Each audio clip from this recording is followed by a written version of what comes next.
What's going on, gamers? Welcome to my Mario Kart World review.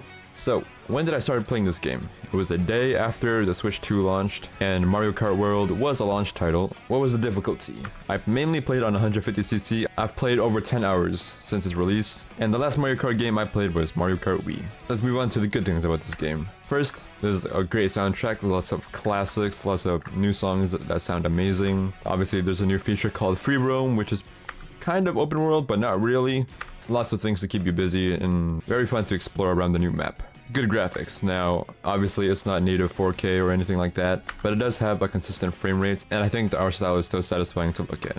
I also enjoyed the Grand Prix. I played through all the cups and I had a pretty good time with it. And the new mode they have is also a blast to play because it just adds a whole new element to the game. Moving on to the bad things. When I booted up my Mario Kart Wii copy to get some footage, I was actually shocked at how many stats there were for each kart. If there was a toggle to show more, that would be amazing, you know, and something for everybody. I'm not against unlocking characters, however, it can be a very arduous process. The new Kamek item, not only do you have to play against someone who will use Kamek, and you have to be in front of the person using Kamek, otherwise Kamek will not affect you, and then you have to be in the range of Kamek, because I believe it goes in a line, and then if you're caught in it, you turn into a random NPC, and then you will unlock that character. And that character could be someone that you already own, so there's a lot of aspects to go into it.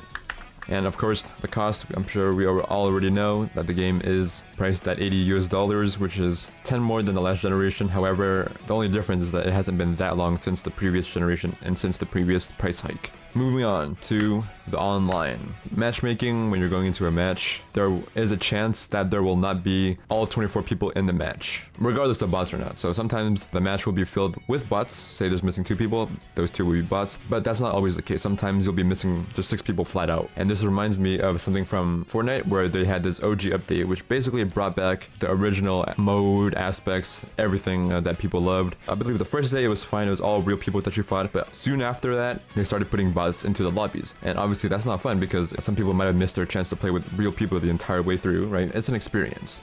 And of course, this was a more recent update where Nintendo actually took away the feature to bypass the intermission tracks. And it's pretty boring because the intermission tracks are just mostly straight lines, and it also messes with the lap system. Some more negative things. Spectating.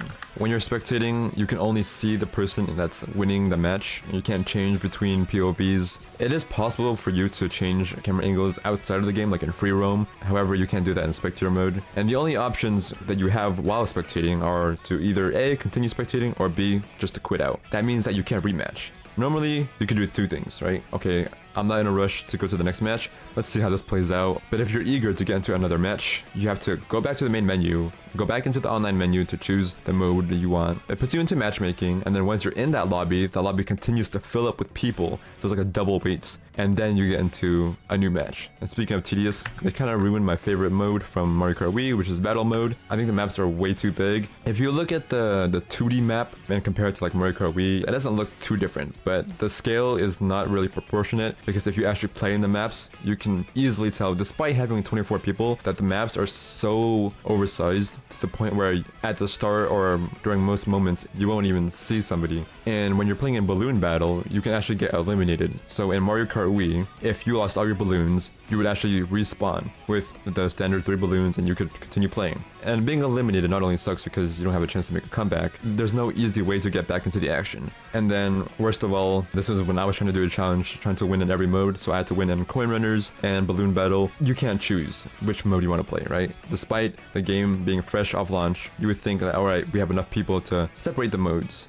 Yeah, that's not even everything. There's been many posts about how out of touch Nintendo is. So overall, it's just really sad because Nintendo had shitty online during the pandemic, and you would think that would be a wake-up call for them to get their shit together. Like I said earlier, it is $80 US, and I know the picture here says digital, but that is the same price for physical, and that's before tax. And the only discount going on right now is through the Nintendo Switch 2 bundle. That effectively gives the game a $50 price tag instead of $80. I think the bigger issue here would be that this bundle might not be around forever. Allegedly, this bundle won't be like the original Nintendo Switch 1 and Mario Kart 8 Deluxe bundle, where it'll just be there for the entire time. Because I think they might be doing different bundles, so if, say, this goes away, alright, now you gotta pay up the full $80 for Mario Kart World. Microtransactions, there's no DLC yet, so right now the game is free of that.